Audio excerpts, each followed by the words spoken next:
Yeah, when I did that post yesterday, just innocent post. Look, hey, we spend this much on income tax. Yes. We spend this much on welfare. Yes. I made no comment whatsoever. That was a great post, by the way. But I also made no comment whatsoever about my personal opinion of that. It was just like, here's two statistics. Yeah. The amount of people who got so angry about that.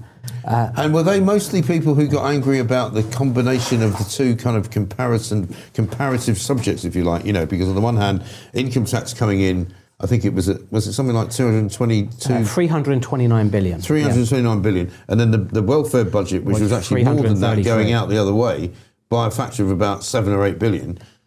These are just facts. A fact, It's, why do people not like that? Well, they don't like it because it's inconvenient to a narrative. Ultimately, the reason I look for data is that helps me inform my viewpoint on whatever. Yeah. When I lived in Singapore, I was paying 10% tax. You've got elderly people who are potentially, literally dying because they can't afford the cancer treatment. You know what? You want to charge me an extra % of tax? Fine. Right. I've come back to the UK, looked around. I don't understand what I'm paying for. I see all of this stuff. Tax needs to be lower. Right. It's just evidence based. You don't have to get angry about these things. I mean, I've only been to Singapore once in my life, and it was an amazing place and a great experience. And I thought, this is a really well-run, little country.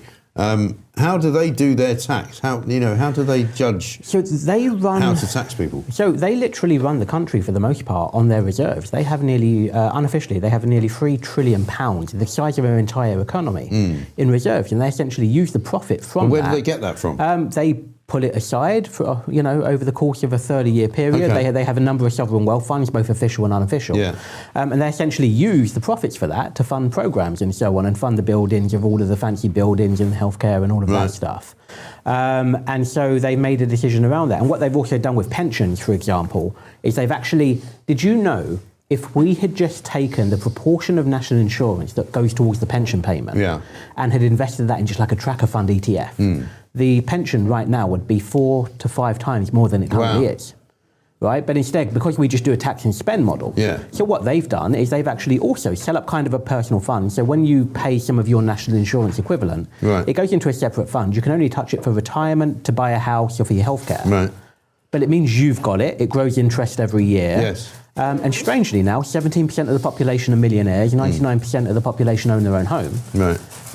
Because they've just taken that model rather than we're just going to take money off of you and give it to them over there. And what's the situation on benefits in places like Singapore? Can you get benefits? They basically don't exist. And as a foreigner, I couldn't get any benefits. I also couldn't vote, which surprised me because I thought here, everyone from the Commonwealth can vote. I thought I could vote in Singapore. I assumed it was mutual. Couldn't vote there either. Wasn't entitled to benefits. They don't even allow, as a foreigner, my daughter wouldn't have even been allowed to go to state school there. Wow. So you'd have to put your kids into private school because you're a visitor. Or go home and educate your kids at home. You see, I think that makes perfect sense, because one of the problems that we've got in this country is that we are too welcoming, we are too willing to give, freebies to people who come here from abroad, who are literally putting nothing into the economy and just taking out of the economy billions and billions and billions of pounds over time. And in the end, it's a recipe for disaster. Was it something like £18 billion or something that was paid to foreign citizens? And again, you make it simple for people, I suppose, to understand. It's a bit like having a 3-bedroom house. You invite 15 people to come and live with you, right? They use all the food in the house. They use all the electricity. They use all the water. And you, in the end, become a pauper as a result of what you think you're doing nicely for people to help them out. And they never leave. So you're not training them up to go out and be doctors or to be, bus drivers, doesn't matter. But you're basically spending your entire life subsidising somebody else's life. Yeah. So when I was in Singapore, I remember having a conversation with a colleague and explaining to them our welfare model. And when I explained it, their response was, they looked at me and went, "Why would people go to work?" I was like, well, strangely enough, they don't. Right? there is a proportion of people that have that make that decision, right? That they've worked that out. That it's actually there's no point. And those of us who do work do it because, one, we enjoy working, but also, two, we have a sort of pride in being self-sufficient and actually making money, which you can then spend any way you like. But more and more, I meet people who say, my kids don't want to work because they've got a bit of an issue with the work-life balance, and they don't want to have to get on a train every day. They don't want to have to struggle to make minimum wage, when they've got a degree. They'd rather just pick up a benefit. And it's completely bonkers. Well, that's it. I think the minimum wage now is more than my first job when, I got my law degree and stuff. And, part of it, though, is you've got to graft, you've got to climb your way up and start from the bottom. But also, how about having a sense of pride in actually making your way through society and clambering up the greasy pole and getting to the point where you go, actually, I've done all right here. And that's part of why I can't get on with the narrative of the Greens, for example. Having grown up as a poor kid from East London, who became the first person in my family to get a degree, ended up in some boardrooms and doing some M&A and stuff like that and so on. But, there's a pride in that. I came from nothing. You climb your way out. Right. The whole point of social mobility, that's what this country was built on, was social mobility, the ability to, you put in the work. Look, not every equal, you can have equal opportunity, but we seem to be moving almost to equal outcome. And it's like, but if you're better, it doesn't matter who you're for, what your background is or so on. But if you are better, you should earn more than someone else who isn't quite as good as you. Totally. Right? And it doesn't matter if you're a man or a woman or wherever you're from, socioeconomic status, any of that stuff. Yeah. But now it seems like, well, no, unless everyone gets exactly the same, it's not fair. Right. But then I think what a lot of these people don't understand, and what Singapore does really well, is they understand it's all about incentives. Yes.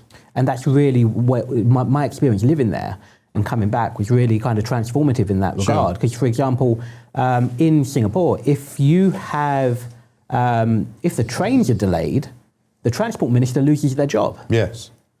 Right, and so strangely, the trains always work. Yeah, isn't that there funny? are no delays. Yeah. Isn't that strange? I know. Absolutely extraordinary. Absolutely extraordinary. Incredible stuff. Brilliant to see you. Likewise. And great to get your perspective on the world in general. Also, Charlotte keeps saying to me, "We stop calling Lee Neil." I didn't call him Neil, did I? Did I call you Neil? I don't remember. I don't think so. Possibly. Anyway, Neil, it's quite a complicated name. Lee, Neil, it's all lots of Belgian names. How do you pronounce your second name? Nallalingham. Nallalingham, right. Yep. So I plead guilty to not getting that right. So Nallalingham, Pooch is standing there. I like it better when you're busy, right? I don't like it when you're not busy. Telling me what bloody camera to look at, you can piss off, right? Go and do something important. He keeps pointing at the camera that I'm not looking at. So Lee, not Neil, Nallalingham, a very good man, a great man. He's been to Singapore and he can see how the future should look in this country. If only we were more like Singapore, it would be great. Kelvin McKenzie's in the house. Have you brought any a cake for us today? I have brought your cake. I wish you'd stop doing that. I have brought your cake. All right. So Kelvin's going to sit down with us and talk us through some of the stories. I've got a great idea, which I think Kelvin's going to love, right? We came up with this yesterday. We are going to produce a Mike Graham licence fee. And we're going to say to you, you take your BBC licence fee, you rip it up, because it costs now, 174 quid. And what we'll do is we'll issue you with a new licence fee, which will be for the Mike Graham Show, for which you pay $4.99 a month. It's a lot cheaper, it's a lot more entertaining, a lot better. And you won't ever need to watch the BBC again. Simple, right? And we're announcing your own... And we're going to announce our own Question Time show, right? No, your own channel. And our own channel as well, yeah, absolutely. Well, no, absolutely. That's what the Mike Graham licence fee is for. Why $4.99, by the way? Well, that's the arrangement that our very important investors have landed on as a number. I don't know. It's a straight answer. Could be more than $4.99. Might go up to $5.99. I don't know. Anyway, Neil, Lee, thank you. Good to see you.